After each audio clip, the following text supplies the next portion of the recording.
Ugh, that's disgusting.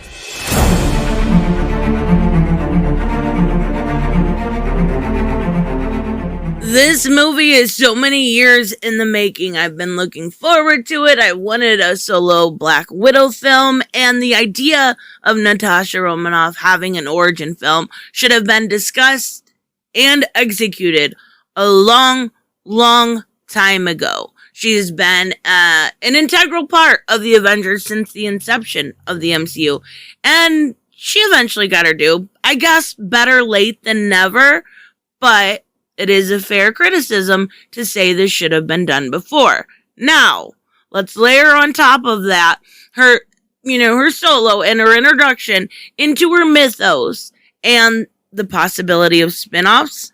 I was sold. This movie in a nutshell was grittier than most Marvel movies, I will say that. And honestly, the biggest part I loved about it is that it had more heart, more feels, and works in weird ways you wouldn't actually expect it to.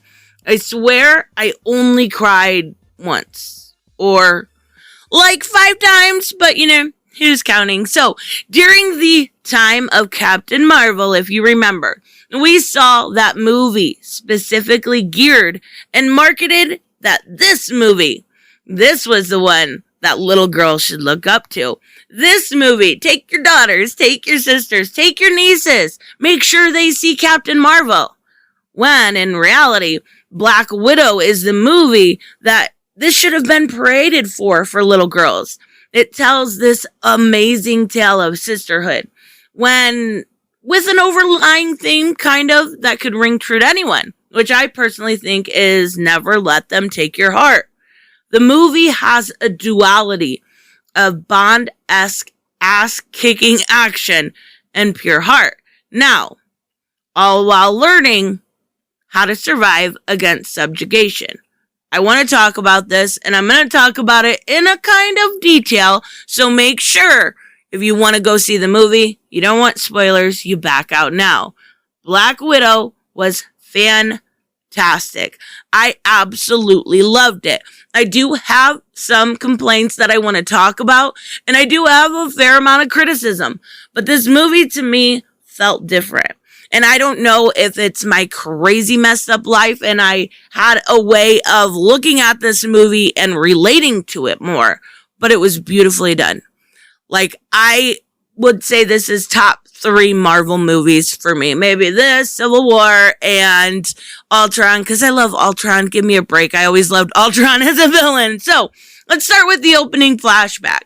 We see a little bit of Natasha and her daughter, or her sister, Yelena. They are basically stolen girls. They were taken from their mother, and now they're living, and they think their adopted parents are taking care of them in Ohio when they go on this great adventure. And the adventure is just, Red Guardian and Iron Maiden, who didn't actually get a name drop, but Melina was Iron Maiden in all sense and purposes, except for she wasn't as villainous. Take off. And they need to get back to Russia. It's Cuba first, but Russia, right? So we're going to talk about that. But what I want to talk about before we really get into that is that opening scene. And if you're not planning on seeing the movie, I implore you, go watch, it's on YouTube, the opening credits scene. It has a cover of Nirvana Smells Like Teen Spirit, and it is perfect. It is like within seconds, I was trying to hold back tears, but I couldn't. You see the little girls captured. You see them put into the containment things. You see what happens in the Red Room. I wish we would have been able to explore that Red Room a little bit more. Honestly, I do. But this whole scene was so captivating. Like, I have nothing bad to say about it. It was beautifully done. And it's something you wouldn't exactly expect from Marvel, with the whole idea of child trafficking and stuff like that. But wow. Like that opening credit scene, I watched it again just a little bit ago. And I was just like, yeah, I can't say anything bad about it. Down to the music. It was beautiful. So that is also, right after that at least, is when we meet Dreykov.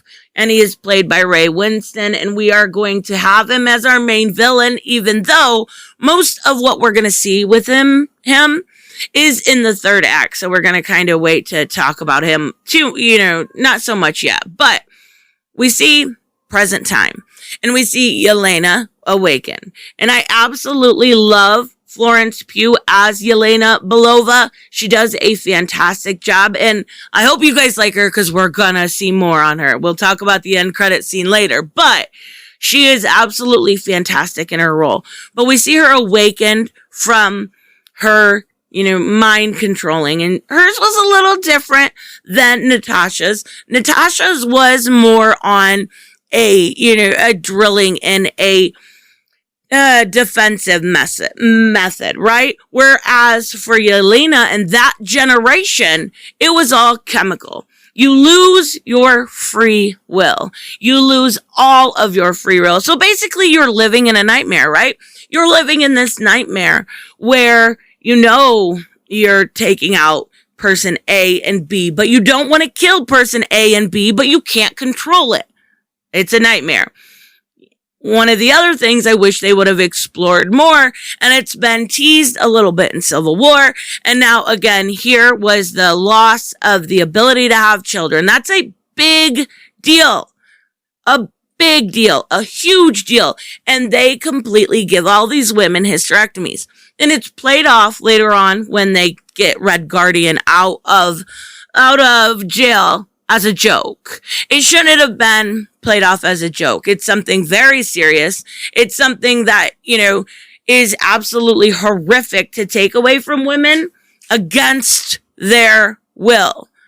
And it was played off as a joke. I was really disappointed in that. So it is nice though. This movie, kind of as a send-off, we've seen the evolution of Scarlett Johansson as Natasha. And we've seen her go from, kind of a side character in Iron Man, and we've seen her a side character in Winter Soldier. We've seen her outfits change and kind of her grow up a little bit. I did love seeing this evolution. I do feel like this was a fair goodbye to Natasha, so to speak. So one thing I also really liked is when after she's awakened, we see Natasha, and this is post Civil War. So she's on the run, right? She doesn't want to be found, and she is looking for somewhere to stay. And that's where we actually get to meet O.T. Fangenball, or Mason. That's the actor's name, O.T., who a lot of people thought was a red herring for Taskmaster. But actually in the comics, Mason is called the Agent. And a lot of what we see from him is him helping out Natasha to get this, or to get a hideout, to get a plane, to get, food, or whatever it is. In the comics, he's used a lot. So I'm hoping I like the character. He seems, to have a lot of heart, and him and Natasha had a great relationship. So I'm hoping they use the Agent, or he gets his name of the Agent. We maybe see him a little bit more. But he gets her a hideout. She gets, mail, has to run to town. And that's the first time we are introduced to Taskmaster. Now, Taskmaster, okay, so the first act of this was all action. Like, I was shocked at how much this was, front loaded with action.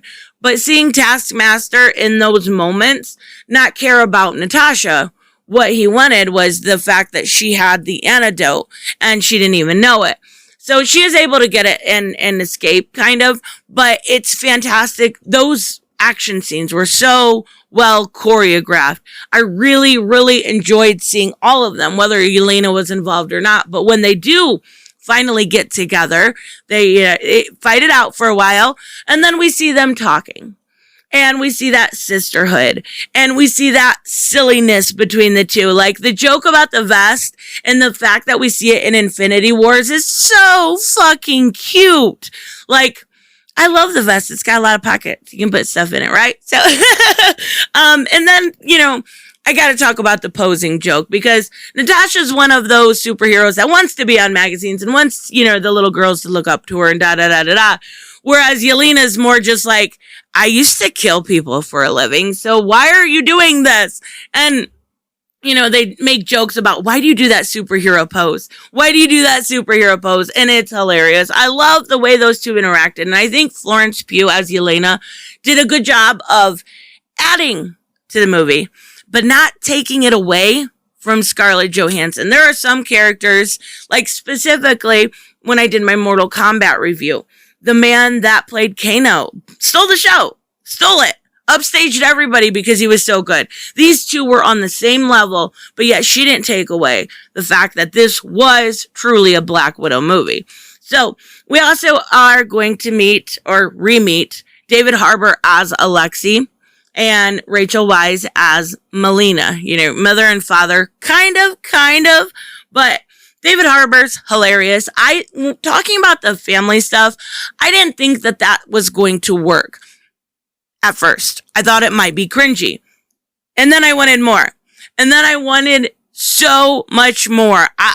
It was adorable to see the relationship and to realize that, characters like Red Guardian, you kept having these jokes about, him going up against Captain America, but he couldn't have. So I'm wondering if that's a little Easter egg, maybe another story, or maybe an Isaiah Bradley from the 80s. I'm not sure, but I wish they would have let him save the day just once. Just do something great. Just once. He deserved that one heroic moment. But David Harbour really brought Red Guardian or Alexei to life. He did a good job. Now, one thing I really wish there would have been more of, and even to the detriment of taking all the family stuff away, is more of the Red Room. Now, I loved when they talked about the Red Room, how they're using the world's most wasted human resource, girls. A gender that's been discarded for so long and still is today in countries in the Middle East. Think about, all of the discarded females in China and stuff like that. I love how they use that for the Red Room. I just wish there was barely any. I think my main complaint is when they were on the floating satellite, which we'll talk about here, or floating base, which we'll talk about here in a minute. I think that they could have shown more of the girls working together, working in tandem, kind of, go through their training exercises. We saw some, but it didn't feel like enough. So we need to talk about Taskmaster, because I know a lot of people are kind of upset about this. Taskmaster has always been a fan favorite. So if you're going to gender bend a superhero or supervillain, try not to pick the fan favorites. But I will say that Olga Kurylenko did a fantastic job. She sold it. It worked well with the story. What I wish they would have shown more of, it did feel, it wasn't Taskmaster in name only, but it kind of was, right? We got to see a little bit of the fact that he could copy this or copy that, Taskmaster can generally do, but not enough. We were told we should have been shown more. And another thing we were shown and not told about, which could have been one throwaway line, was why did Taskmaster have male physical attributes like this chest plate? Why? Like, it doesn't make a whole lot of sense. So I'm not sure, but I did like the performance. I did like the fact that it was Dreykov's daughter that Natasha thought she had killed. And by the end, she frees her also. So I did like that. So let's go into the third act, and that's the most confusing. I, at first, was kind of, taken back a little out of the story, because it was this whole base of operation for Dreykov is in the clouds, because satellites totally wouldn't be able to detect that. But suspending disbelief, once they are on the actual ship, we see a shift in everything. Basically, we see Melina and Natasha change spots, right? And eventually Natasha does go up against Dreykov's, and we find out that he's been doing this for a long time, whereas if you can smell him, the pheromones that he releases, you cannot physically hurt him. Now, that's a cool concept. It works pretty much, and there is a way around it, which we'll talk about in a minute. But every single time that man was in the room, and it was mostly the third act, I felt uncomfortable. Every single time he talked to Natasha or touched her face, you saw her hair move. He was so close. And that was the point. You were supposed to feel uncomfortable. This man's been controlling all these women all along. It was pretty gross. Like, the man just gives you the creeps. And so he did his job, right? One weird part was when, the Black Widows were all going up against Natasha before they get freed. And she broke her nose. And then she just, fixed it right away. Okay. All right. I don't think it would be that easy, but, all right. Again, suspending disbelief. But I love the third act. It was so... it was so convoluted with how they did it. They should have maybe stretched it out or made it a little bit different, but we do get to see, Taskmaster and her Natasha fight as they're falling, and it was wonderful. It was really well done. I thought that, that entire time, maybe we were going to see Taskmaster die and then, somebody else take up that mantle. And I do think that mantle is able to be taken up. So we see her eventually freed. She asked, is he gone? Talking about her father because she was, under his control. Well, the biggest problem I have here is the fact that I hope with something like the Mandarin, we saw Iron Man 3 make the Mandarin a completely different character. So I'm hoping that maybe she just goes with the Black Widows and we actually see Taskmaster as he is become Taskmaster. Maybe use that as inspiration and then go forward. But we'll have to wait and see. It took 10 years for that to happen in the MCU to have a proper Mandarin. So I don't know. Now the ending. It was lackluster. It was great, but it was lackluster at the same time because it was a fated ending. We knew nothing was going to happen to Natasha, for one. We knew nothing was going to happen to Yelena because she's, in a way, in a thunderbolty kind of way, taking over for her sister. Now, I wasn't sure about Iron Maiden or Melina and Red Guardian, but I did like when she was walking away or walking up and she's like, Natasha's like, so is everybody okay? And she's like, I am clearly injured. That was really cute. I did like that. But they took off. I love the whistling. I love the little elements they put in. But what I love, and we do see General Ross, and I'm wondering if they're setting up some sort of Red Hulk, but, he's getting pretty old, so I don't know there, but, it could happen. End credits. I was like, yay, I only cried 4 times during this movie. Yeah, then the end credits hit. So, the end credits, we see Yelena at her sister's in present time, at her sister's gravesite, right? And at that gravesite, she whistles and she doesn't get it returned. And we see Madam Hydra show up. And I do believe this was the first time we were supposed to see her, but because of the delay, we saw her then again, or Contessa Valentino. I won't call her the wrong name. We saw her in Falcon and the Winter Soldier. So she says, you're not supposed to bug me on my holiday. And she's like, well, I have another person for you. Would you like to take aim at the person that caused your sister's death? And we see on the tablet she has Hawkeye. I'm assuming that she is going to show up in the Hawkeye Disney Plus series. That's my assumption. But I would like to see something done with this. I want to see some sort of spin-offs. Whether it is the Black Widows, which are still all over the globe. This man had Black Widows all over the globe. He affected, the destabilization of the government of Ukraine. He affected many things. We saw him with Bill Clinton. We saw him with multiple different powerful people. There needs to be some sort of spin-off that we either clear the widows, we see something else done with the widows because they can be established like the Dora Milajes, or we see something with the Taskmaster character done further. Yeah, even Red Guardian, he did great, but I think he's got his Stranger Things and all of that, so I don't know that would happen. But this movie, to me, and I think it's a lot when you give kind of a rating or, talk about why you like this movie. A lot of it always comes down to, for one, everything's subjective. That's unfortunate, but it's the truth. And two, feelings. I will tell you, as a woman, I would probably say that I will enjoy this more than men. I loved the way things were done from a female perspective. I loved the way I felt when I seen these women freed. I loved the way I felt when I seen the family stuff, or, looked at how fucked up they were, but yet it was still so wholesome in parts. I love those things.